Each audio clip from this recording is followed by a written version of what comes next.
When President Joe Biden and Vladimir Putin, leaders of the two most powerful countries in the world, met last week, their top discussion was on a daily war they fight: cyber attacks.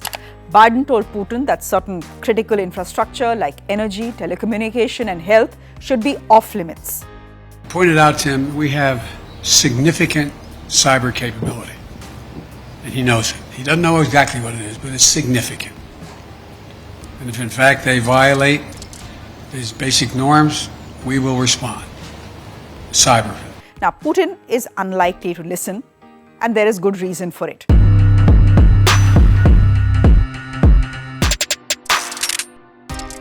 It may be pretty cool to keep count of each other's nuclear warheads, but in the real world, it is highly unlikely that these nukes will ever get used. This is the age of cyber warfare, where an army of hackers launch daily cyber attacks on each other, triggering blackouts, switching off petrochemical lines, erasing critical data, and much worse. Now, while the two big boys, Russia and the US, play this game openly, the silent player in this cyber warfare is China. And on its target is India.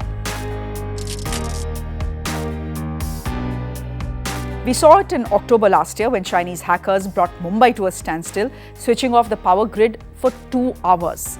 And now, a new report by Recorded Future, the largest provider of intelligence for enterprise security, says that China is up to more tricks.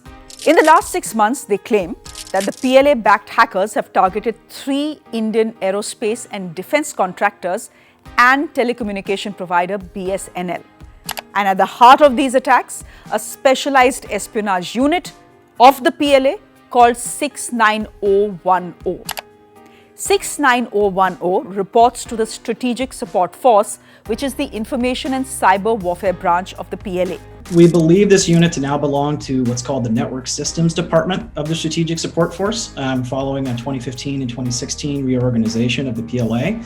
And this department, and thus by extension, this particular unit, is part of the PLA's offensive and defensive-oriented cyber mission, which reports into what's called the Western Theater Command. It targets government defense and telecommunication sectors across Central Asia, India, and Pakistan as well. Its task is not just espionage, but also to gain access to defense technologies and systems so that they can digitally disrupt things, say like the launch of missiles and other weapon platforms, without having to fire a single shot. 69010 at one point used to report to the Chinese equivalent of their home ministry, but now directly reports to the PLA. In its latest report, threat intelligence organization Recorded Future has zoomed into this compound in Urukmi, which is in the Xinjiang district, as the exact location of Unit 69010. This unit has been hyperactive all through the pandemic, monitoring military activity along China's western border. A time that, just by the way, also coincided with the India-China standoff at the LAC. According to Recorded Future, in the last 6 months, 69010 has infiltrated the networks of 3 Indian aerospace and defense contractors and 1 major telecommunication provider. Within India, there were a handful of specific industries targeted, and actually we can tell you a few of those companies. So in particular, the industries that we saw observed were within the telecommunications sector, aerospace and defense, mining, and even electronics manufacturing. So those were kind of the industries within India that we saw targeted by this group. Among them, Walchand Nagar Industries. It's a Mumbai-based heavy engineering company which is engaged in India's nuclear and space program. Alpha Design Technologies, which is licensed to develop, manufacture and supply a wide range of defense electronic and avionics and UAVs to India's defense forces. But the biggest target has been BSNL, the government-owned telecommunication service. The report, however, does not mention who the end target of this espionage was, but it's pretty obvious, isn't it? It has happened before. In October last year, Mumbai had come to a complete standstill for 2 hours. Local trains, the stock market, schools, everything was shut. The Maharashtra government's internal report confirmed what was suspected all along. It was a malware attack that was behind this blackout. And who was behind this attack? Well, China strongly denied any hand, calling itself a strong defender of cybersecurity. But Recorded Future was very clear, it was China's doing. Was this a show of strength by Unit 69010 as India, along with other nations, had started demanding answers from China on the origins of the pandemic, a time when 90,000 troops were on either side of the LAC, eyeball to eyeball? Perhaps it was.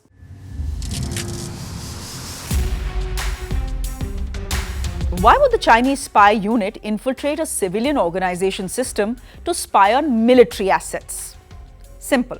Military networks are closed networks, so you need a channel to enter it. Civilian companies, and really any civilian company that contract with governments and national militaries in particular, are highly likely to be attractive targets for espionage operators. And this is globally, not just within China or linked to Chinese actors.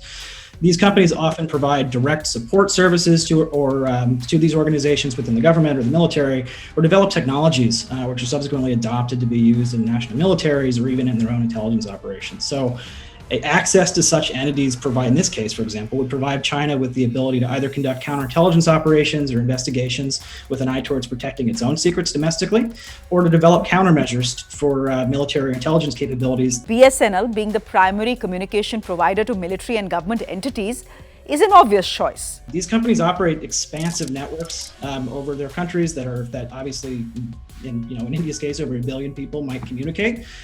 So it allows for a lot of monitoring of downstream targets. So BSNL might not be the end target. It's kind of a conduit for monitoring other companies or individuals.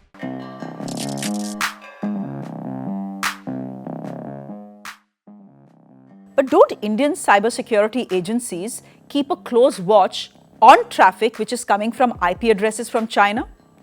Yes, they do, which is why Unit 69010 has started buying cloud space from a US-based company called Digital Ocean. This according to the Recorded Future report.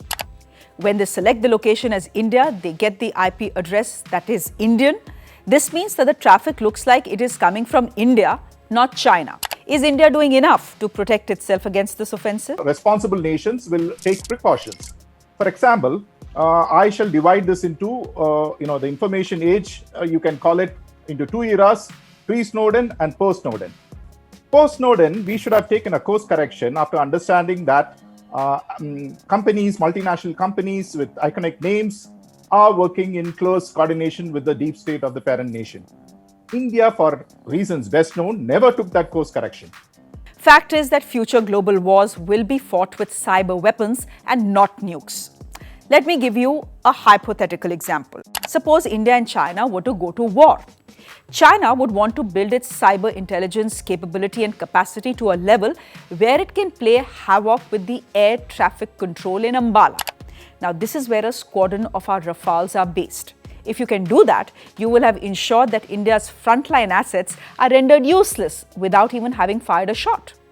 The growing arsenal of cyber weapons has resulted in sophisticated attacks on a range of critical American infrastructure, from gas pipelines to hospitals to the internet itself.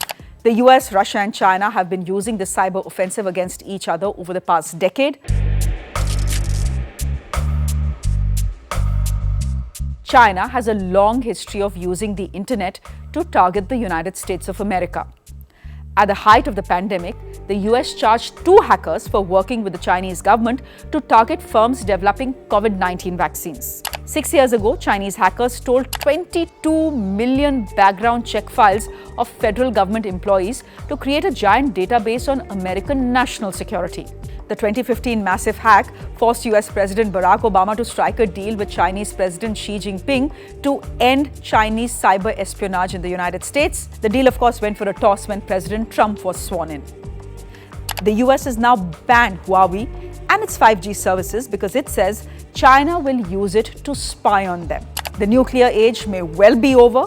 We are now in the cyber age, where an enemy will be brought down with the click of a button without a single shot being fired. The PLA has been upskilling for this future with its top secret cyber espionage unit 69010. And on its target is India. We need to be prepared.